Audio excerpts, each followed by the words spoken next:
China melayangkan protes keras terhadap Amerika Serikat yang berencana mengambil hingga 50 juta barel minyak dari Venezuela. Pemerintah China menegaskan bahwa Venezuela adalah negara berdaulat yang memiliki hak penuh atas seluruh sumber daya alam dan aktivitas ekonominya. Protes itu disampaikan juru bicara Kementerian Luar Negeri China Mao Ning dalam konferensi pers di Beijing Rabu 7 Januari 2026.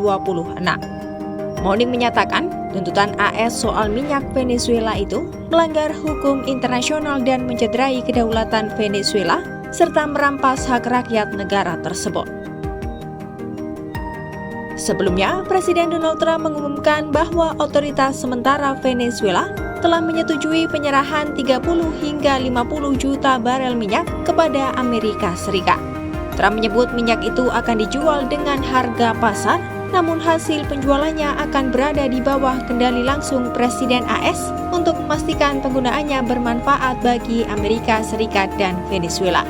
Padahal berdasarkan data perusahaan minyak nasional Venezuela atau PDVSA, negara itu mengekspor sekitar 952 ribu barel minyak per hari pada November 2025 sebelum blokade militer AS diberlakukan pada Desember. Dari jumlah tersebut, sekitar 778 ribu barel dikirim ke China, yang menjadikan Beijing menguasai lebih dari 80% ekspor minyak Venezuela. Minyak Venezuela menyumbang sekitar 4% dari total impor minyak China, yang sebagian besar masih bergantung pada pasokan dari Timur Tengah dan juga Rusia. Sebelumnya, langkah AS memperlakukan sanksi sepihak terhadap Venezuela telah mendapat kritik keras dari China.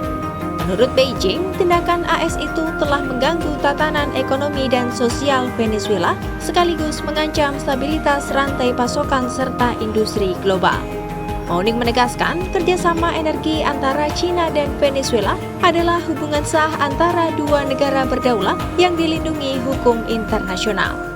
美国长期对委内瑞拉的石油业实施非法的单边制裁，近日还悍然对委内瑞拉使用武力，严重冲击了委内瑞拉的经济社会秩序，也威胁了全球产供链的稳定。中方已经对此进行了强烈谴责。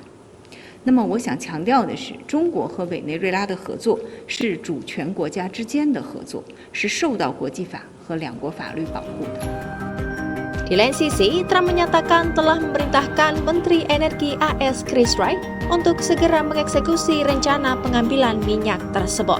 Minyak Venezuela disebut akan diangkut menggunakan kapal penyimpanan dan dikirim langsung ke pelabuhan-pelabuhan di Amerika Serikat. Adapun Venezuela merupakan pemilik cadangan minyak terbesar di dunia dengan cadangan mencapai sekitar 303 miliar barel atau 17% dari total cadangan global.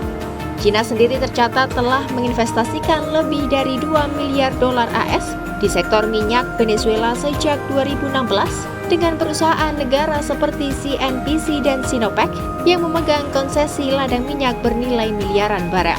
Hubungan bilateral kedua negara bahkan meningkat menjadi kemitraan strategis dalam segala keadaan sejak kunjungan Maduro ke Beijing pada 2023. Namun, situasi kini berubah drastis setelah AS menyerang Venezuela yang berujung pada penangkapan Presiden Nicolas Maduro pada Januari 2026 ini.